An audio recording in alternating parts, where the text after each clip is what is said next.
Class 8 এর গণিত ক্লাসে তোমাদের সবাইকে স্বাগতম। আজকের এই ক্লাসে আমরা 55 পৃষ্ঠার অর্থাৎ আমরা 12 নম্বর করব অনুশীলনী 4.1 এর।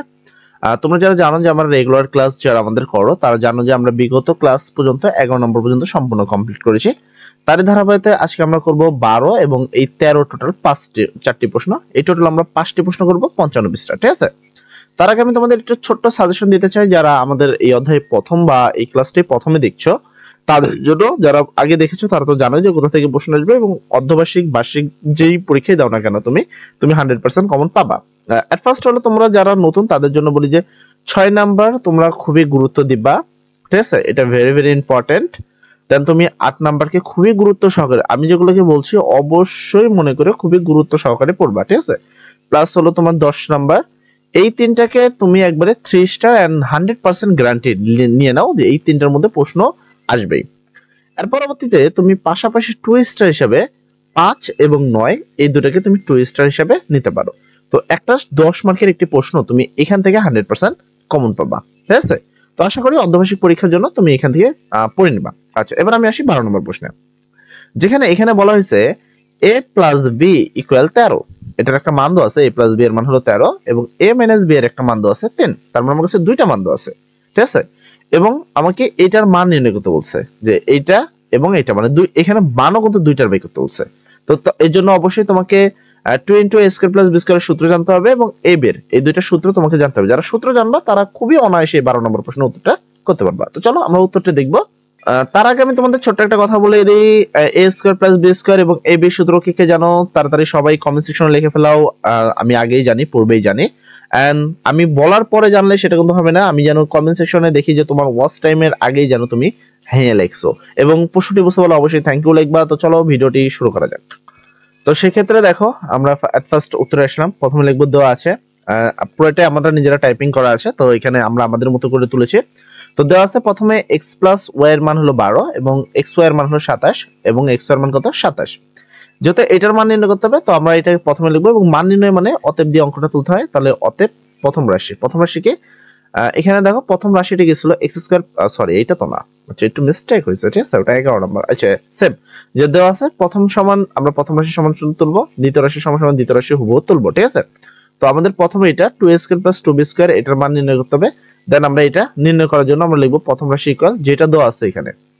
আর তুমি যদি খেয়াল করো এই দুই পাশে, আমি যদি এখানে তোমাকে একটু জুম করে দেখাই, তুমি যদি একটু ভালো করে খেয়াল করো এই দুই পাশে কিন্তু এখানেও 2 রয়েছে, এখানেও 2। তো দুই পাশে 2 একই সংখ্যা থাকলে সেটা কমন নেওয়ার সাথে সাথে ব্র্যাকেট। এখানে 2 ছিল, তুমি 2 তো কমন নিয়ে নিছো, তাহলে হলো কি a² এ হলো a², প্লাস চিহ্ন আছে প্লাস। এখানে 2 আর b² ছিল, সেখান থেকে 2 তো কমন নিয়ে নিছো, মানে এটা তো তুমি নিছো, তাহলে এখন রয়েছে কি b², এ হলো তোমার b²। এবার a² + b² না 2 * a² + b² এর সূত্র জানতে হবে। যারা আমাদের প্রথম ক্লাস দেখোনি তাদের জন্য হয়তো সূত্রটা নতুন হতে পারে, কিন্তু আমরা তোমাদের আগে বলেছি 2 * a² + b² সূত্র হলো a + b² + a - b²। এটা হলো সূত্র, একবারে হুবহু সূত্র। এবার যদি খেয়াল করো এখানে ফার্স্ট ব্র্যাকেট আছে, ফার্স্ট ব্র্যাকেট a + b, এখানে একটু জুম যদি সারি দেখো a + b এর যে মানটা এখানে কিন্তু রয়েছে এবং এটা সমান সমান 13, অর্থাৎ যেখানে আমরা a + b দেখবো সেখানে আমরা 13 লিখতে পারি। আবার সেম ভাবে যেখানে আমরা a - b দেখবো সে বরাবর আমরা 3 কিন্তু লিখতে পারি, তাই না? তো এখানে a + b ছিল, যার পরিবর্তে আমরা 13 লিখতে পারি, তাই আমরা এখানে 13 লিখেছি। ব্র্যাকেট ক্লোজ, এই যে ব্র্যাকেট ক্লোজ, স্কয়ার ছিল এই যে স্কয়ার সরি এখানে প্লাস চিহ্ন হবে। আচ্ছা এটা প্লাস, ঠিক আছে? প্লাস চিহ্ন আছে, প্লাস টাইপিং মিস্টেক একটু ঠিক করে নিবা।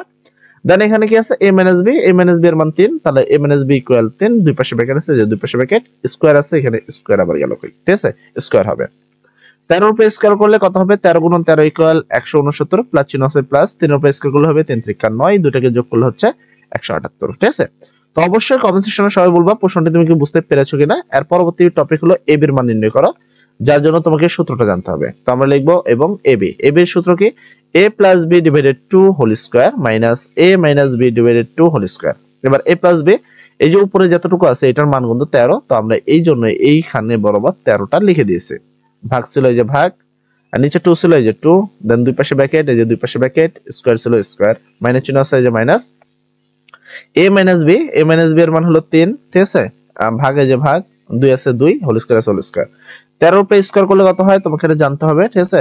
যেমনটা আমি বললাম, অথবা না জানলে ক্যালকুলেটর দিয়েও করতে পারো। 13 × 13 দিবা, 13 এর উপরে স্কয়ার করলে 13 × 13 = 169, ভাগ আছে এই যে ভাগ, ঠিক আছে, 2 এর উপরে স্কয়ার করলে 2 দুগুণা 4। এমনটা কেউ ভেবো না যে এটার উপরে তো স্কয়ার করছি তার মানে এটা তো হয়ে গেছে, তাহলে এই দুই তো এই স্কয়ার না, এরকম কিছু না। গুণ এবং ভাগের ক্ষেত্রে এই স্কয়ারটা বা এই পাওয়ারটা, যে পাওয়ারটা এখানে থাকে সেই পাওয়ারটা অবশ্যই দুইজনের মধ্যে দেওয়া যায়। তবে একটা বিশেষ সতর্কবাণী, গুণ আর ভাগের ক্ষেত্রে আলাদা আলাদা পাওয়ার দেওয়া যায়, কিন্তু যোগ আর বিয়োগের ক্ষেত্রে কিন্তু দেওয়া যায় না। এই জিনিসটা তোমাদের মাথায় রাখতে হবে। এবং 2 এর উপরে স্কয়ার দিলে 2 দুগুণা 4, মাইনাস চিহ্ন আছে যে মাইনাস, 3 এর উপরে স্কয়ার করলে 3 3 9, এখানে ভাগ আছে যে ভাগ, 2 এর উপরে স্কয়ার করলে 2 দুগুণা 4। এবং দেখো এটা উপরে আর নিচে, এটা উপর আর নিচে, অ্যাকচুয়ালি কথা হলো উপর আর নিচে থাকার মানে এটা একটা ভগ্নাংশ। এই উপর আর নিচে থাকার কারণে এটা একটা কি ভগ্নাংশ।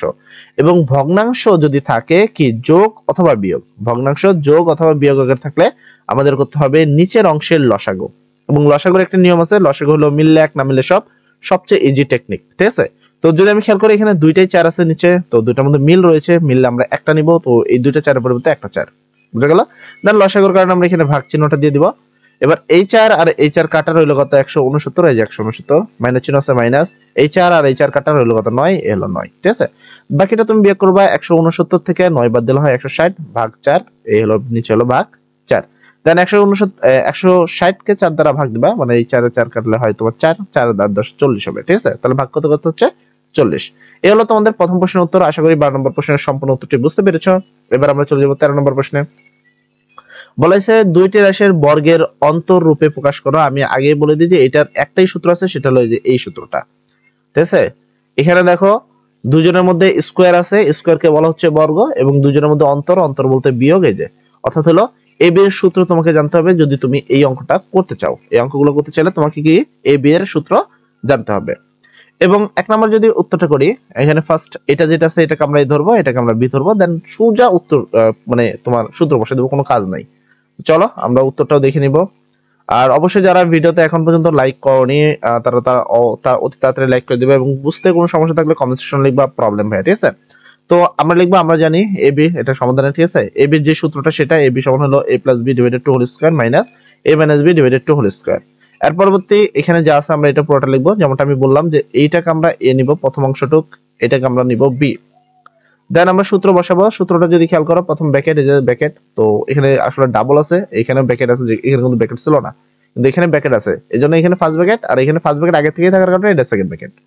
তো প্রথম এ লিখতে হবে, এ মানে প্রথম যে অংশটুকু এটা হলো এ, তো আমি এখানে এটা পুরোটা লিখে দিলাম, প্লাস চিহ্ন আছে এই যে প্লাস লিখে দিলাম। তারপর আমাকে বি লিখতে হবে, বি বলতে যে এতটুকু যতটুকু আছে, এই যে এতটুকু আমি এখানে লিখে দিলাম। তারপর ডিভাইডেড টু, এই যে ডিভাইডেড টু, এই যে হোল স্কয়ার আছে হোল স্কয়ার, মাইনাস চিহ্ন আছে এই যে মাইনাস। ঠিক আছে, তারপরে এখানে এ, এ বলতে যে প্রথম যতটুকু আছে যে এতটুকু লেখা হয়ে গেল। ঠিক আছে, মাইনাস এই যে মাইনাস, বি, বি বলতে যে দ্বিতীয় যতটুকু আছে যে ততটুকু এখানে লিখে দিলাম, ভাগ 2, এই যে ভাগ 2, স্কয়ার আছে এই যে স্কয়ার। ঠিক আছে, এবার তোমাকে ক্যালকুলেশন করতে হবে। তো এখানে যা আছে হুবু তাই লিখবা, শুধু ব্র্যাকেট গুলো তুলতে হবে। এন্ড ব্র্যাকেট তোলার বেলায় কারো বলে কোনো সমস্যা নেই, শুধু মাইনাস থাকলে তার বলে একটু প্রবলেম আছে, সেটা একটু সতর্ক থাকতে হবে। তো এর আগে কোনো চিহ্ন প্লাস, তো এখানে যা আছে তাই, এটা প্লাস আছে তাহলে কোনো প্রবলেম নাই, প্লাস আছে প্লাস, আর ভিতরে যা আছে তাই, দেখো কোনো চেঞ্জ নেই, মানে উপরেও লাইনে যা আছে এখানে কিন্তু সেম টু সেম তাই রয়েছে। ভাগ 2, এই যে ভাগ 2, হোল স্কয়ার আছে হোল স্কয়ার, মাইনাস আছে মাইনাস। দেন এখানে এর আগে কোনো চিহ্ন নেই, মানে প্লাস আছে, কোনো সমস্যা নেই, এখানে যা আছে হুবহু তাই তুলে দিলাম। এইখানে প্রবলেম আছে, এই জায়গাটা খেয়াল করলে এখানে মাইনাস চিহ্ন আছে, আর মাইনাস থাকলে এইখানে চিহ্নটা পরিবর্তন হবে। এটা অলওয়েজ এইটার জন্য আসলে এত কাহিনী হয়, যে এখানে মাইনাস চিহ্ন আছে এই জন্য এই ভিতরের চিহ্নটা কি হবে পরিবর্তন। তো এখানে মাইনাস আছে যে মাইনাস, পি আছে পি, এখানে দেখো এখানে আছে প্লাস কিন্তু লেখা হয়েছে কি মাইনাস। আবার কেউ ভাববা বলে ভাই আপনি টাইপিং মিস্টেক করছেন, না, এখানে টাইপিং 100% ঠিক আছে। যে এখানে যদি মাইনাস থাকে বা আগে যদি কোনো কিছুর মাইনাস থাকে, ভিতরে যতগুলো জিনিস আছে তার সবগুলো চিহ্ন পরিবর্তন হবে। তো এটা প্লাস ছিল তাই এটা মাইনাস হয়েছে। এরপর বাকি রইল আমাদের কাটাকাটির অপশন। ঠিক আছে, তো আমি যদি কাটাকাটি করি, এখানে দেখো তুমি একটা 5টা পি রয়েছে আর এখানে একটা পি, টোটাল কয়টা হলো 5টার একটা মিলে 6টা পি, 6টা পি। আর কিউ এর যদি হিসাব করি, এই কিউটা এখানে মাইনাস আকারে আছে, আর এই কিউটা এখানে কি আকারে আছে প্লাস আকারে, তার মানে দুইটা বিপরীত চিহ্ন আছে, একটা মাইনাস একটা প্লাস। এন্ড দুইটা বিপরীত চিহ্ন থাকলে অবশ্যই বড়টা চিহ্ন বসাবা। এবার কথা হলো 3 বড় না 7 বড়, অবশ্যই 7 বড়। তো 7এর আগে প্লাস চিহ্ন আছে তাই এখানে প্লাস বসানো হয়েছে, এবং সংখ্যা দুটোকে বিয়োগ করবা, এবং 7 থেকে যদি 3 বাদ দাও তাহলে হয় 4। কিউ এর কাজ করতেছো তাই কিউ, নিচে 2 আছে 2, হোল স্কয়ার আছে হোল স্কয়ার, মাইনাস চিহ্ন আছে মাইনাস। সেম এখানেও সেম কাজ। এখানে দেখো তোমার 5টা পি আছে, আর এখানে মাইনাস আকারে একটা পি, মানে 5টা পি থেকে একটা পি বিয়োগ করতে বলতেছে, তাহলে থাকে কটা 4টা পি। তারপরে এখানে যদি খেয়াল করো, এইটার আগেও চিহ্নের আগে কিউ এর আগে মাইনাস আছে, সেম ভাবে এই চিহ্নের আগেও কিউ এর আগে কি আছে মাইনাস। এন্ড দুইটা একই চিহ্ন আছে, এটাও মাইনাস এটাও মাইনাস, একই চিহ্ন থাকলে চিহ্ন বসে দিবা, সংখ্যা যোগ করবা। তো দুইটা মাইনাস চিহ্ন আছে তাই মাইনাসটা বসে দিলাম, এবং 3 আর 7 যোগ করলে 10, কিউ এর কাজ করতেছি তাই Q divided two whole square. ঠিক আছে, এবার আমি দেখি যে এখানে কি রয়েছে বা আমাদের কি করতে হবে। আমাদের যেটা ছিল সেটা হলো প্রথমে এটাকে আমাকে বর্গের অন্তর করতে হবে। তো এই নিচে দুইটা বেশি আছে এখনো, অ্যাকচুয়ালি এই দুইটা কাটলে আমাদের বর্গের অন্তর হয়ে যাবে, কারণ বর্গের অন্তর বলতে এইটার উপরে স্কয়ার মাইনাস এটার উপরে স্কয়ার, শেষ, বর্গের অন্তর এতটুকু। কিন্তু এই যে নিচে এটাকে ভগ্নাংশ বলা হয়। তো এই নিচে দুই কাটার জন্য উপরে দুইটাই জোড় সংখ্যা, তাই এখানে দুই কমন নেওয়া হয়েছে। আর কমন নেওয়ার সাথে সাথে ব্র্যাকেট, এই কথা মনে রাখবা, কমন নেওয়ার সাথে সাথে ব্র্যাকেট। 6 ছিল, 6টা তুমি কমন নিছো, তাহলে তোমার মনে হতেই পারে যে তাহলে 4 হবে না, এরকম কিছুই না। তুমি যে জিনিসটা কমন নিবা তা ওইটা দ্বারা ভাগ দিতে হয়। তাহলে 6 যদি আমি 2 দ্বারা ভাগ দিই তাহলে উত্তর হবে 3, আর পি আছে এখানে, পি প্লাস চিহ্ন আছে প্লাস। এখানে 4 ছিল, তুমি 2 কমন নিছো, 4 থেকে 2 কমন নিলে থাকে হলো 2, কিউ আছে কিউ ডিভাইডেড টু। ঠিক আছে, হোল স্কয়ার আছে, হোল স্কয়ার মাইনাস চিহ্ন আছে মাইনাস, এই দুইটার মধ্যেও সেম, নিচে দুইটা কাটার জন্য এই দুইটা জোড় সংখ্যা, তাই আমরা এখান থেকে 2 নিব। তো 4 ছিল, 4 থেকে আমি 2 নিয়েছি কমন, তার মানে এখানে আরো আছে কত, 2, এই 2 আর পি আছে পি, মাইনাস চিহ্ন আছে মাইনাস। 10 ছিল, 10 এর মধ্যে আমি 2 নিয়েছি, তাহলে অনেকে ভাববা 8 না, 8 না, 10 2 দ্বারা ভাগ দিলে হয় 5, কিউ আছে কিউ। দেন উপরের 2 নিচের 2 কাটা, মানে এটা এটা কাটা, দেন এটা আর এটা কাটা। তো এটুকু কাটলে এখানে যা থাকে তাই লেখা হয়েছে, স্কয়ার আছে স্কয়ার। এইখানে এটা আর এটা কাটলে থাকলে এখানে যা আছে তাই লেখা হয়েছে, স্কয়ার আছে স্কয়ার। দেন আমাদের ক্লিয়ার, আমাদের বর্গের অনুপাত কিন্তু উত্তর হয়ে গেছে, তার মানে আমাদের উত্তর এটাই। ঠিক আছে, আশা করি তোমরা আমাদের সম্পূর্ণ প্রশ্নটি বুঝতে পেরেছো, এবং কোনো জায়গায় কমেন্ট মানে কোনো সমস্যা থাকলে অবশ্যই আমাদেরকে বলবা, আমরা সেই সমস্যার সমাধান করে দেবো ইনশাল্লাহ। আজকে ক্লাস এতটুকু, আশা করি সবাই বুঝতে পেরেছো, এবং বুঝতে কোনো সমস্যা থাকলে অবশ্যই আমাদের বলবা। সর্বোপরি কথা, সবাই ভালো থাকো, সবার জন্য দোয়া করি। আসসালামু আলাইকুম।